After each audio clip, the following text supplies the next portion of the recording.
Penampakan pohon durian jenis Bhinneka Bawor yang sudah saya pruning barusan.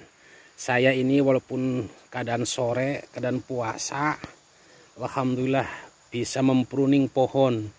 Ini saya dapat sekitar ada mungkin 20 pohon. Dari 54 pohon yang ada di kebun durian Asif Karim Farm yang beralamat di dusun Kembaran, Desa Tambak Sari, Kecamatan Waraja, Kabupaten Cilacap. Ini saya pruning dan sekarang masih musim hujan, jadi mudah-mudahan tumbuh besar.